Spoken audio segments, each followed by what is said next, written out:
Encore d'être là aujourd'hui. Le 11 février, l'Assemblée nationale débat de la pétition citoyenne qui a réuni 2 millions de signataires contre la loi du plomb. Malgré cette mobilisation, le même sénateur, Laurent Duplomb, a déposé une nouvelle proposition de loi afin de réintroduire 2 insecticides interdits en France. Introduction que le Conseil constitutionnel avait censurée dans la première loi en août dernier. À l'inverse du renoncement et à protéger notre santé que représente cette loi du plomb 1 ou la prochaine loi du plomb 2, cette proposition de loi, une proposition visant l'interdiction des pesticides sur les aires de captage d'eau potable, sera aussi examinée le 12 février. Pour la Confédération paysanne, le Parlement doit répondre aux aspirations de la population et apporter des politiques qui permettent de s'affranchir à terme des pesticides. Nous voulons une agriculture protectrice de la santé, de nos emplois et qui améliore nos conditions de travail et d'existence.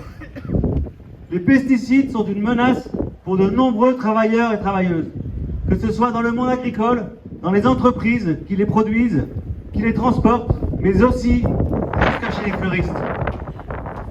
Ils font aussi des ravages sur les habitants qui vivent à proximité ou qui les consomment dans leur alimentation et dans leur eau.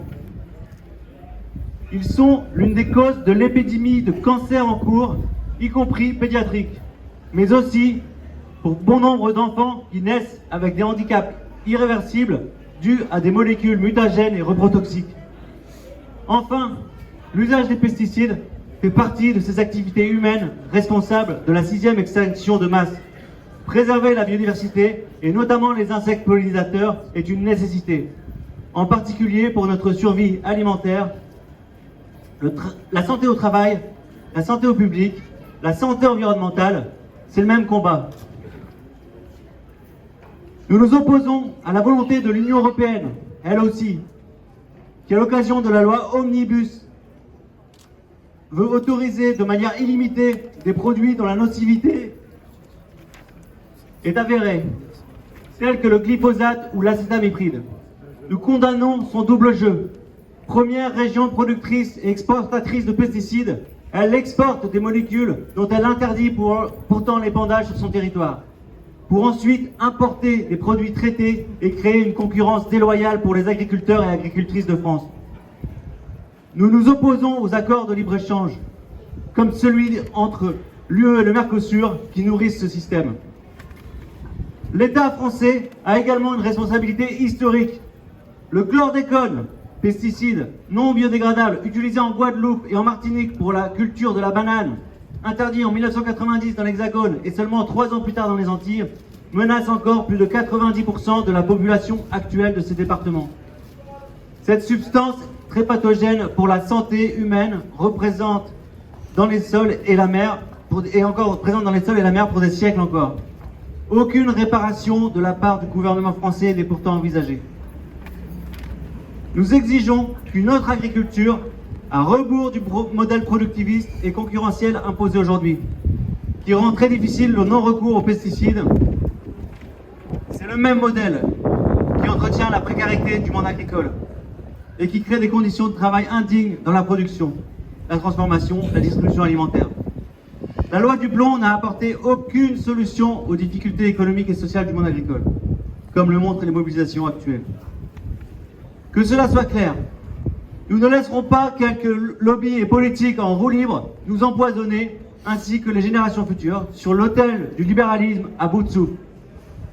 Maintenant, nous allons renverser ces politiques mortifères et retrouver l'espoir pour que demain, tous nos enfants et nos campagnes chantent à nouveau et pour longtemps.